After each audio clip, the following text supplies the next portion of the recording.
살다가 보면 누구에게나 반드시 넘어야 할 인생의 고비들이 있습니다.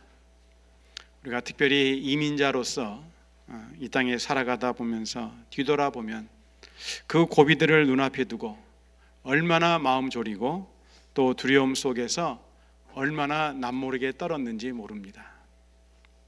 오늘 우리는 봉독해 주신 말씀 가운데 절대절명의 순간을 눈앞에 두고 두려움에 떨고 있는 한 나이든 인생을 봅니다. 야곱입니다. 자기를 죽이려고 기회만 노리는 쌍둥이 형 에서를 피해 500마일이나 떨어진 외삼촌 라반의 집에 와서 종처럼 20년을 지냈습니다. 그런데 그 20년이라는 세월이 비록 험악한 세월이었지만 그 가운데서도 하나님은 야곱에게 기쁨의 날들도 주셨습니다. 사랑하는 여자를 아내로 삼았고 또 두 아내와 두 여종 사이에 태어난 11명의 아들과 딸 하나가 있었고 그 위에 또 큰 부자가 되었습니다. 그렇게 지내던 어느 날 고향으로 돌아가라는 하나님의 말씀을 듣습니다. 여호와께서 야곱에게 이르시되 내 조상의 땅, 내 족속에게로 돌아가라.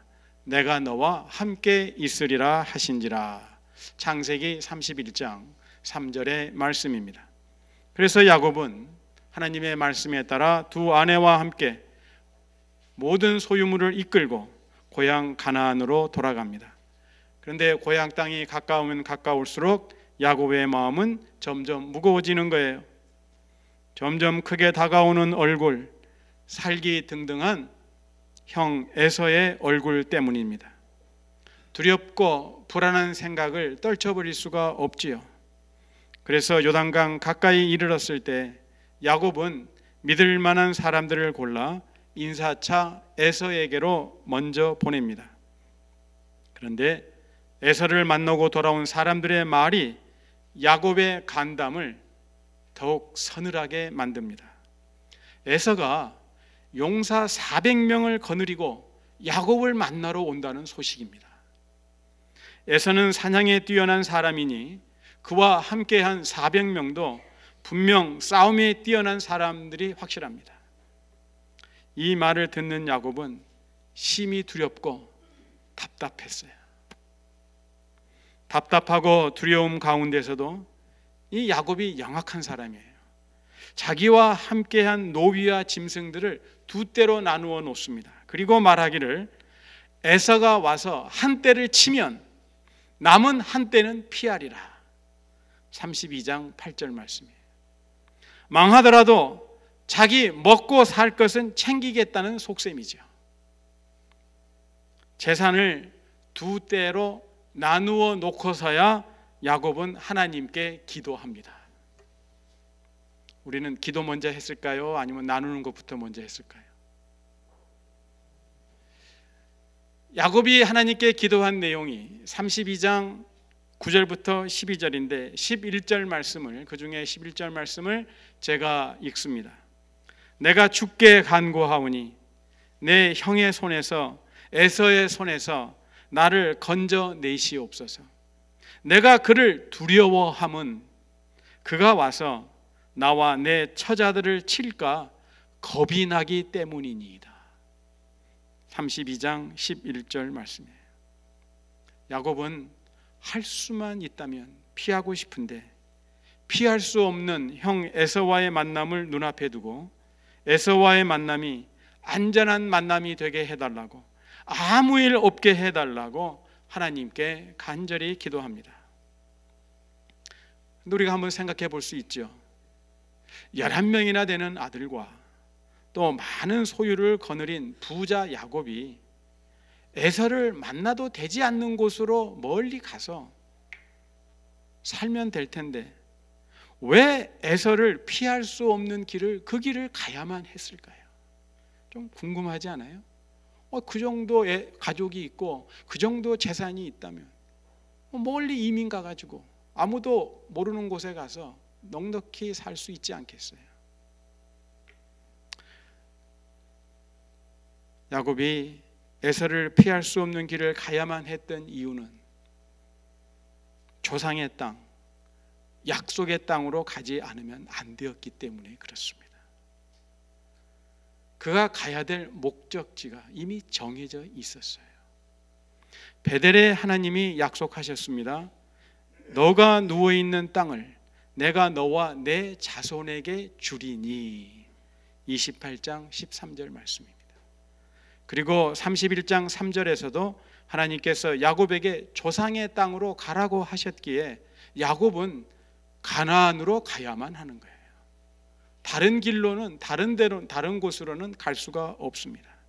그런데 그 땅에 가려면 반드시 에서를 만나야만 되었어요.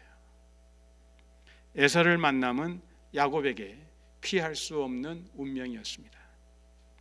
내일이면 에서를 만나는데 두렵고 답답한 야곱은 하나님께 기도를 마친 후에 형의 감정을 조금이라도 부드럽게 하기 위해서 양, 염소, 약대와 소 그리고 나귀를 포함하여 모두 550마리의 짐승을 몇 개의 그룹으로 나누어서 선물로 앞서 보냅니다. 일종의 뇌물이죠. 그렇게 한 후에 야곱은 캄캄한 밤을 맞이합니다. 두 아내와 자녀들 그리고 전 재산을 모두 먼저 약복 시내를 건너보내 놓고 야곱은 홀로 남았습니다. 야곱에게 아무리 자식이 많고 재산이 많아도 그 가족과 재산은 야곱이 지금 맞닥뜨린 문제를 해결하는 데는 아무런 도움도 되지를 않습니다. 홀로 남은 야곱에게 그를 위한 도움은 아무 데서도 찾을 길이 없었어요. 그런데 그 밤에 홀로 남은 야곱에게 누군가가 찾아옵니다. 야곱이 어디를 가든지 지키며 야곱과 함께 하겠다고 약속하신 하나님, 야곱에게 허락한 것을 다 이루기까지는 야곱을 떠나지 아니하시겠다고 약속하신 베델의 하나님이 그 밤에 홀로 된 야곱에게 찾아오셨어요. 그런데 약복 나루터에서 야곱을 찾아온 하나님께 생각지 못한 문제가 발생했습니다. 하나님이 야곱과 밤새도록 씨름을 하셔야만 됐어요. 하나님을 붙잡은 야곱이 하나님을 놓지 않습니다. 하나님이 오실 때에는 마음대로 오셨지만 야곱에게 단단히 붙잡혀 마음대로 가실 수가 없는 거예요. 붙잡힌 하나님이 야곱에게 말씀합니다. 날이 세려하니 나로 가게 하라. 왜 하나님께서 날이 새려고 하니 가게 하라 하셨을까요? 하나님 자신을 위한 말씀이 아니라 야곱을 위한 말씀입니다. 우리가 다 알잖아요. 하나님을 본 사람은 반드시 죽습니다. 그러므로 날이 밝아 야곱이 하나님을 보게 되면 야곱은 죽는 거예요. 하나님은 야곱을 살리려 날이 세려하니 나로 가게 하라고 말씀하셨습니다. 그런데 이 야곱은 막무가내예요. 당신이 내게 축복하지 않으면 가게 하지 아니하겠나이다. 설사 내가 죽는다 할지라도 복받기 전에는 절대 놓지 않겠다고 버팁니다. 복을 못 받을 바에는 죽음도 마다하지 않겠다는 야곱을 어찌할 수 없어서 하나님은 야곱의 허벅지 관절에 있는 둔부에 힘줄을 치셨어요. 그런데도 야곱은 놓지 않습니다. 밤새도록 씨름하고도 야곱은 끈질긴 사람이에요. 허벅지 관절이 부러졌는데도 놓지를 않는 거예요. 예전 성경에는 환도뼈라고 그랬죠. 대단한 사람입니다.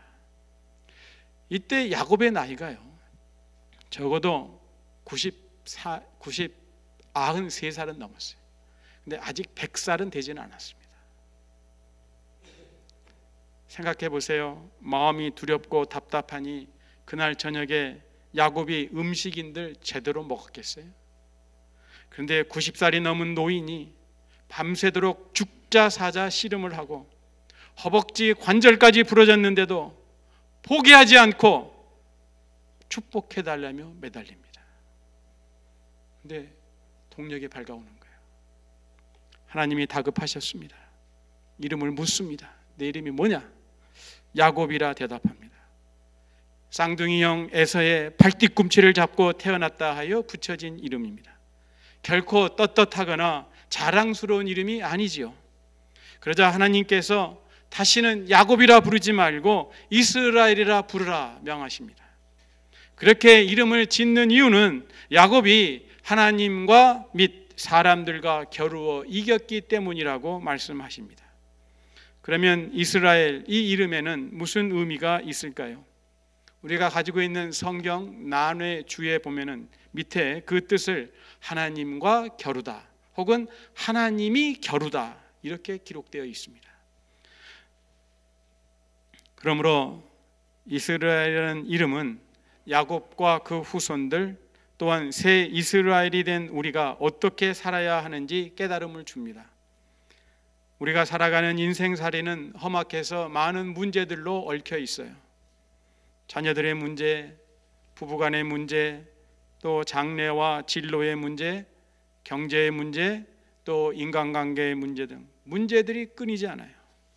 그런데 얽혀있는 이 문제들을 헤쳐나가는 길은 문제 그 자체와 씨름을 해서는 안 된다는 것이죠.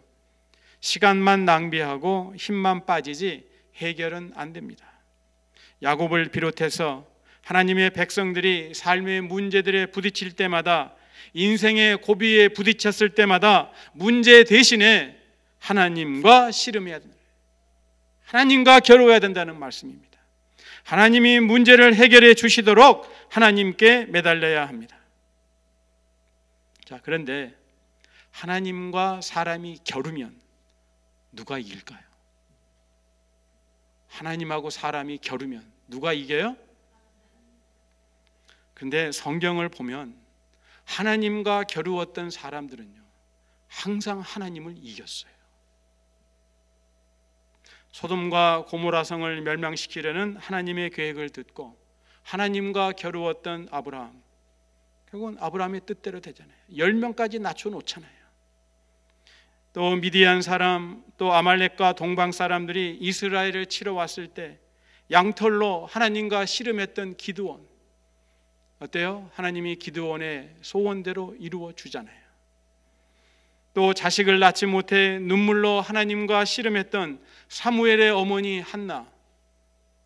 한나의 기도를 들으시고 하나님께서 한나에게 아들을 주시잖아요.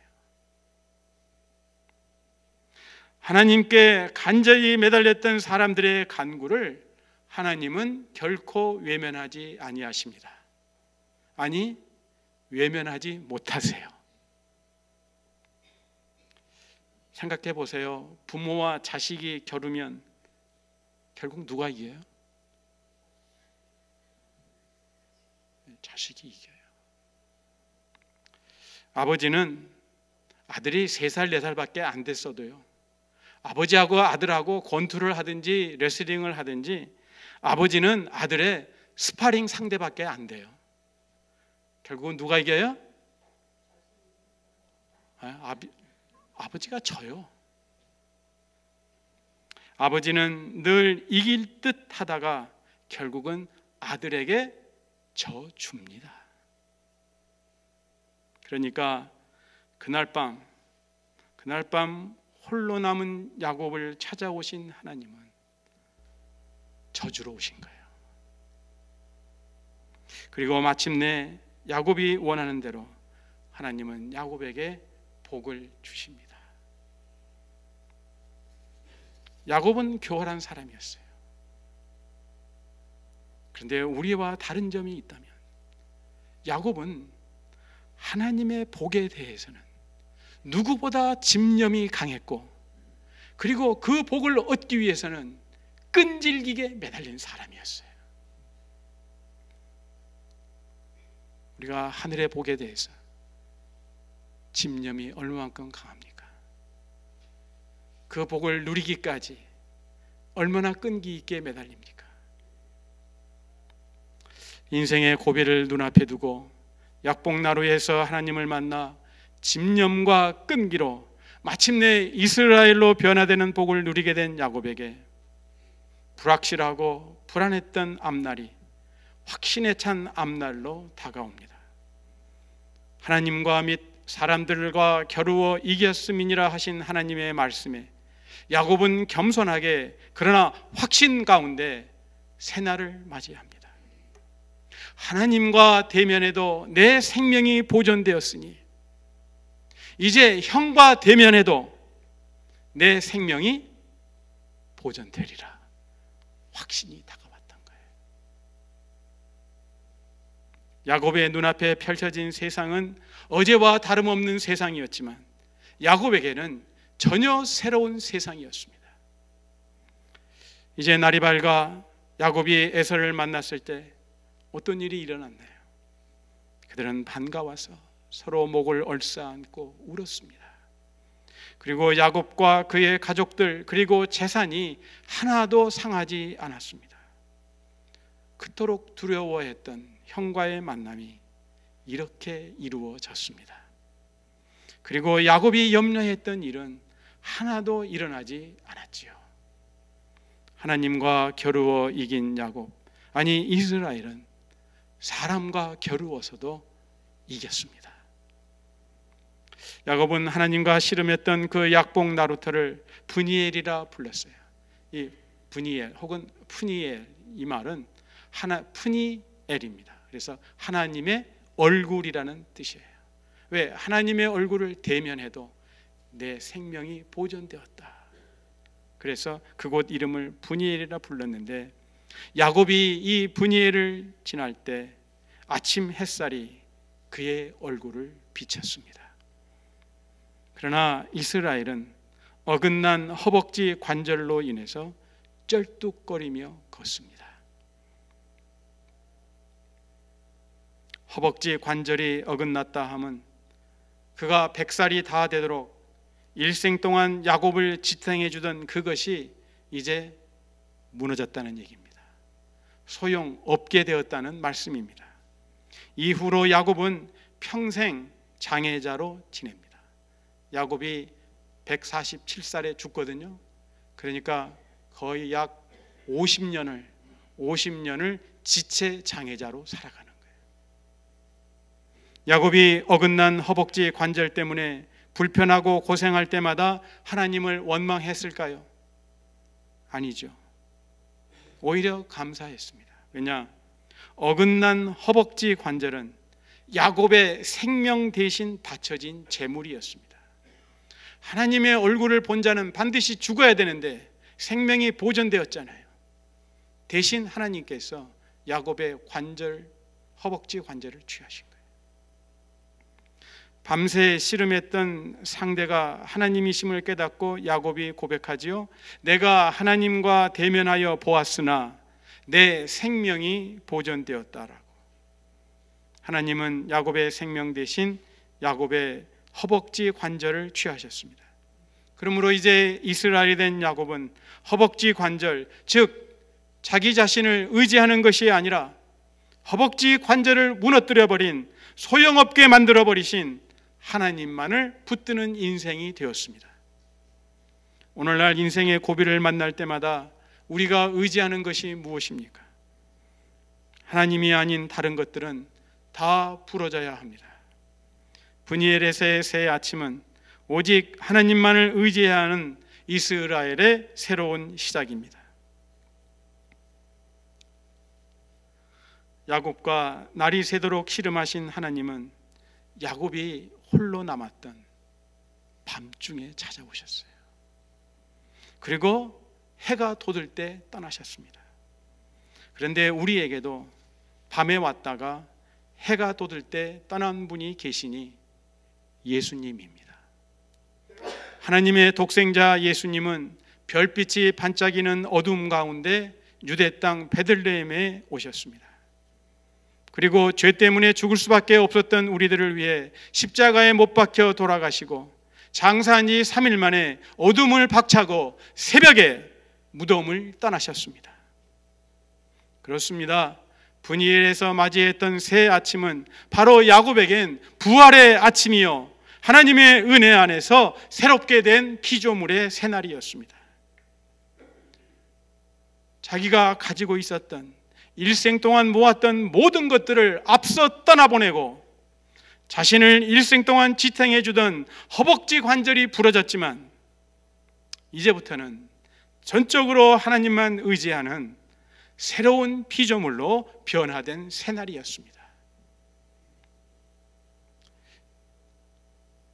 이스라엘은 야곱에게 주신 이름이지만 우리는 알지요. 야곱의 후손들도 이스라엘이며 오늘날 예수 믿는 자들을 새 이스라엘이라고 부릅니다. 그날 밤 야곱이 이스라엘로 탄생하던 밤에 그냥 탄생하지 않았어요. 야곱은 해산의 고통을 겪어야만 했습니다. 허벅지 관절이 부러지는 고통입니다. 앞으로 평생을 절뚝거리며 지내야만 됩니다. 마찬가지로 우리가 이스라엘 되면은 하나님의 독생자 예수 그리스도의 십자가 고통이 있었습니다. 그리고 예수님의 손과 발의 못자국, 그리고 옆구리의 창자국은 예수님께서 부활하신 후에도 사라지지 않고 그대로 남아 있었습니다. 사랑하는 영락의 지체 여러분, 우리는 예수 안에서 새 이스라엘, 새 피조물이 되었습니다. 그러나 새 피조물이 되었다고 인생의 고비들이 다 지나간 것은 아닙니다. 아니, 더 자주 인생의 고비를 만나게 됩니다. 그러므로 살다가 인생의 고비마다 문제에 부딪힐 때 그 문제를 보지 말고 우리는 문제를 풀어주시는 예수님을 바라봅니다. 야곱이 브니엘에서 하나님을 붙잡았듯이 우리도 인생의 고비에 부딪힐 때마다 모든 문제의 답이 되시는 죽었다가 부활하신 예수 그리스도만을 바라봅니다. 우리 앞에 놓인 날들이 결코 순탄한 날들이 아닙니다. 아니, 지금보다도 더욱 두렵고 답답하며 험악한 순간들이 기다리고 있는 줄도 모릅니다. 그러나 새 이스라엘이 된 우리는 우리 자신의 힘이나 지혜로 문제를 해결하려 할 것이 아니라 믿음의 주요 또한 온전케 해주시는 이인 예수 그리스도만을 바라보며 간구합니다. 간구하되 집념을 가지고 끈기 있게 간구합니다. 그리하면 주님 안에서의 하루하루가 새 이스라엘이 된 자들에게 브니엘의 아침이 됩니다. 인생의 고비가 변하여서 복의 통로가 된다는 사실을 경험하게 됩니다. 기도하겠습니다.